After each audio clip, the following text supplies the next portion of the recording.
Greetings, everyone. This is Adam. I'm back here for a nice little midweek video, right? So we got Monday. Okay, this was a Monday.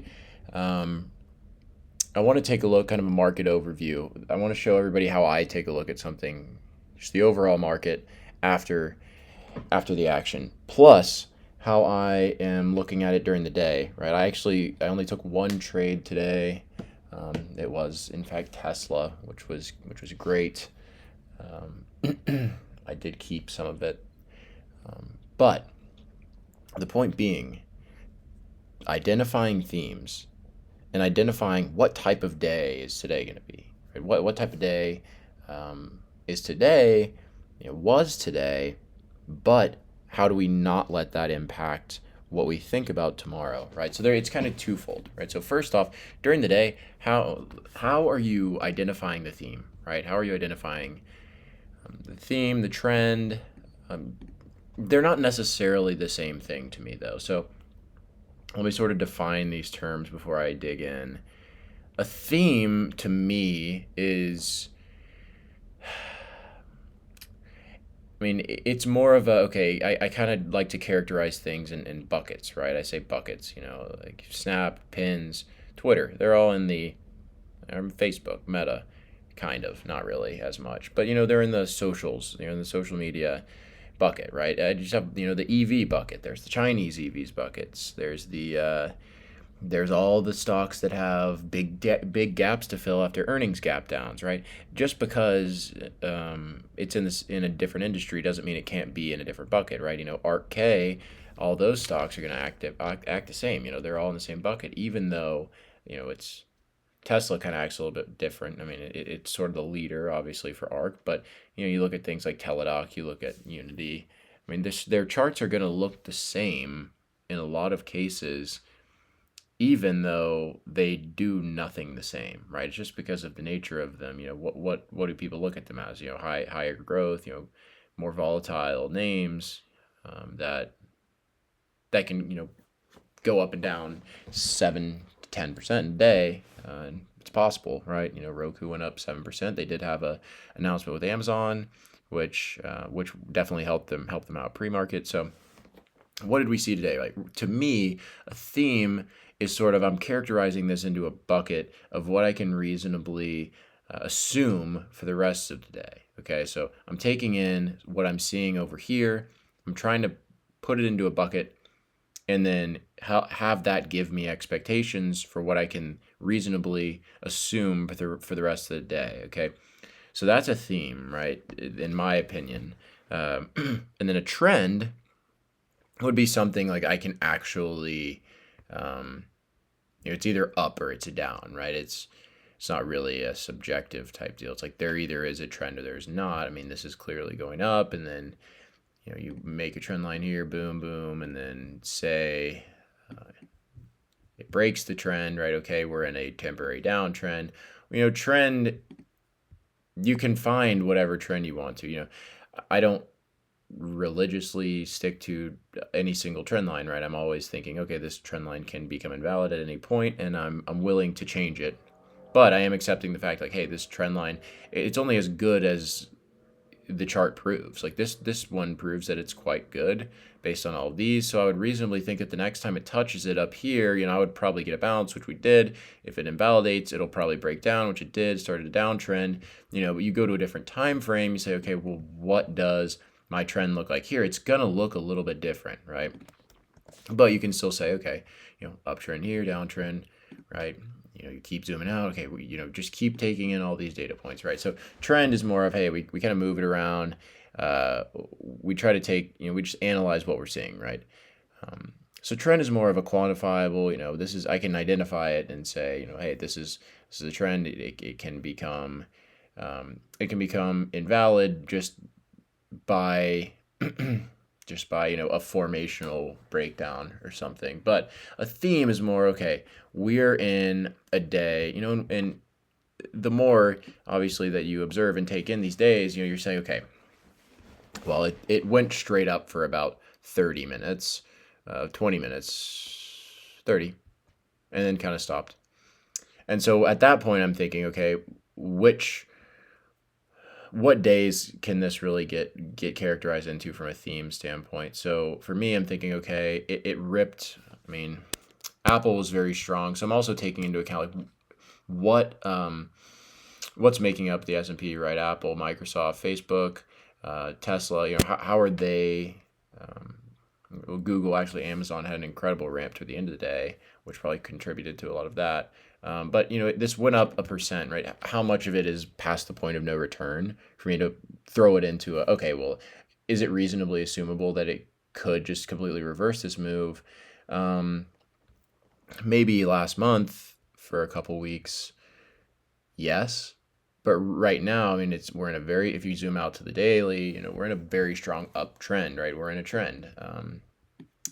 Bounced here. I wouldn't be surprised to see 370 on the Qs in the coming day/days or breakout.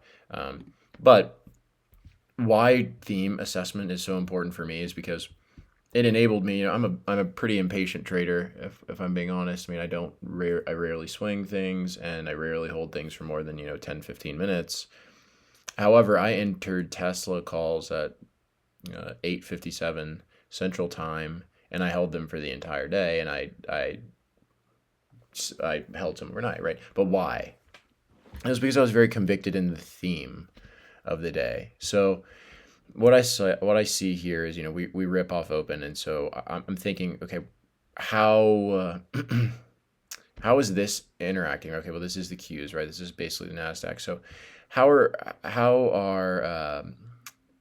how's this opening this part, right? How is it behaving? Number one. So okay, went basically straight up. So for us to get any sort of significant downside move, significant meaning retracing half or more, going back to break even, how reasonably possible is that? And I'm thinking, okay, at this point, it's gone straight up 1%, over 1%. Um, and so I'm thinking it wouldn't make much sense, because think about how much they would have to dip, right? I know that there's going to be a dip. I mean, temporarily. But what I'm thinking at this point is, there's probably limited upside as well as limited downside. So, a lot of times you'll see, go up, kind of maybe consolidate, maybe make new highs within the first hour, and then just kind of consolidate, chop, maybe test highs, reject, and then maybe close a little bit above highs, right? We always see that day that basically just does this, and then ramps up, which it kind of did this, kind of did. However, what kept me in my calls was I noticed after, in the second hour of the day, we made new highs. We continue to make new highs, continue to make new highs. And I said, wow, I mean, this is interesting. I noticed that actually SPY had a rather more aggressive uptrend than the Qs. But what really stuck out to me was ARK. ARK continued to make new highs, right? And Tesla's a big component of ARK, the biggest. So you can see, as soon as this downtrend, or this uptrend, in fact, gets invalidated during the day, you can see, okay, it's not breaking down. I mean, it is breaking down, but it's holding support. So I'm saying, I mean, this is really stress free at this point. So by about here, I'm thinking, okay, we've had a substantial move up to the upside, and then we're able to hold support. We're making higher lows. So within I'm seeing the trends, and I'm thinking, okay, the theme here could be, hey, it's probably going to be one of these days where it's just holding the gains. It's not just going to give the gains away. And then best case, we get a nice little rip into close, or we get an afternoon that pushes, right? So, I mean, that's rare, but recently it hasn't been rare. An afternoon push would be great. I mean, I wouldn't be upset about it, but usually, you get this, dip, and then a test, and then it breaks, and then dips, and same thing here, big dip, and then big test, and right. What was that? So, okay, ARK, cool. I mean, nothing really happened from here to here. Nothing really happened, right? At all. 4 hours. I mean, you just got theta burned. That's what happens a lot of times when it just rips like crazy off open. So that's the theme that I immediately identified. However, Tesla was in a stronger uptrend until here. This is when I realized, okay, relative weakness, this is not working. So I I entered the calls around on this candle. So I saw the break over, it was about 1075 ish. So I started to see like a modest uptrend. Took some 1200 calls. I mean, about over $100 out of the money, and it just starts going right. Flags go, breakout, flag breakout. I'm saying, okay, this has a lot of strength. I mean, by 1025, it had made another new high, and SPY wasn't really. I mean, it was just kind of pretty wicky in consolidation, and Tesla is just straight up going. Right? Just going, just continue. It'll take a few, 10, 15 minutes down, and then just rip, continue to rip. So, and then at this point, at 12:05, I mean, Tesla makes another new high, and then at 12:25, it makes another like explosive new high. So I'm saying, whoa, because we saw this last week. So 12:05, what's going on here? Nothing, right? Nothing on the cues. Nothing. We'll look at SPY. 12:05, 12:25. What's even happening? So I'm thinking, okay, nothing's happening here. 12:25. I mean, it's in an uptrend, but nothing's really happening. So if we get any sort of new high on SPY, or just any explosive move to the upside whatsoever, any green, it's just going to completely launch Tesla. And so this is what happens. I mean, it trickles up. Um, and boom, we do get this dip, right? I mean, it dips pretty aggressively. So this is what I'm kind of, right. But then we get this 1150 test, which is was a good time to scale. And then here is when you start to notice relative weakness, right? So this is another, rejection of resistance, right? Rejects it and then bounces down. So what we see 1410, right? We go look at SPY. What's happening here? 1410, SPY is it's holding all of its gains. It's holding this support here on this white line. It's not dumping, right? In fact, it actually made new highs at 1420. Well, Tesla's now down here making it's in a downtrend. It's making lower highs.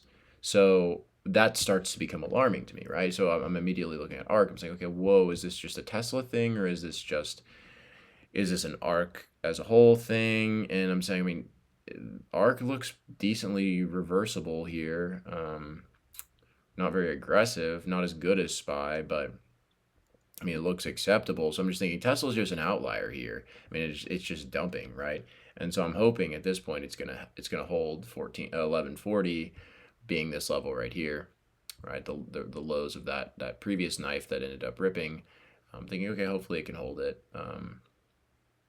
It does gave you a great opportunity to close out any position that you wanted to and to close it. I mean, after holding support, because Tesla can, I mean, you give it 10 minutes when the algorithms kick in, yeah, it can make aggressive whiplash moves in both ways, but usually you can get a move in either direction. Like right here, I mean, the algos be starting at 240 central. You get 10 minutes of downside, 10 minutes of upside. Honestly, if you entered in the middle, you could have profited on either. So I never really panic in the last 20 minutes. It can be fun to play, but Tesla's one that is good for that. But the point here being, identifying the relative weakness and saying, oh my gosh, okay, if we're pushing down below support and SPY is holding or choppy, I don't want to be in that position, because then SPY is, if it has any red at this point now, it's going to really send me below support. So that's the problem. Um, that's a problem there. It's just the inverse of the relative strength that we had earlier. So going into tomorrow, I'm looking. We've seen a lot of bullish action. The flow is crazy. There's just so much momentum to the upside. A lot of these names, Facebook and Roku, particularly that I'm watching, are approaching big gaps to fill. Right. I'm not saying they'll do it. I'm just saying, there's a lot of chatter about it, and it could be interesting to see what happens. These are some good names that have pretty explosive upside. Snap being another one that had this big earnings gap, right, from here to here. I mean, it went up to 40, went from 34 to 40 off of earnings. Oh, wait, no. It went from here, right, 20s to 40, and then, came back down to earth and then back up. Very cool. Especially with all this Twitter stuff that's going on. Interesting to see what something like Snap does tomorrow. especially with a candle like this. But you're seeing a lot of very interesting movements. The huge daily breakout here, right? Um, Huge. And you're seeing just trend breakouts, daily breakouts on high volume. It's just there's a lot of interesting looking charts out there, and what I will say, and I'll close on, is um, just be careful with your expectations. Don't go into tomorrow expecting that what happened to Tesla and Snapchat and Twitter today is just going to happen again. Because if you go into a position thinking, okay, I'm either going to get what I'm going to got what happened yesterday, I'm either going to get that or I'm just done over it. Or you may think that you may go into it maybe not knowing that you're going into it with this mentality, but you are, and you're saying, okay, well, this happened yesterday, so it can happen again, and then you end up not getting that, or you get like modest gains and you just refuse to take them, and then it turns into a red position, right? It's the last thing you want. So make sure you cleanse your expectations, make sure they're all clean and clear, and that you have an unbiased opinion going into tomorrow, because we very well could just reject, hit support, have a peaceful day of chop and no range, right? Very possible. So we shall see. And I hope everybody enjoyed the video. Let me know what you want come in the rest of the week. Thank you.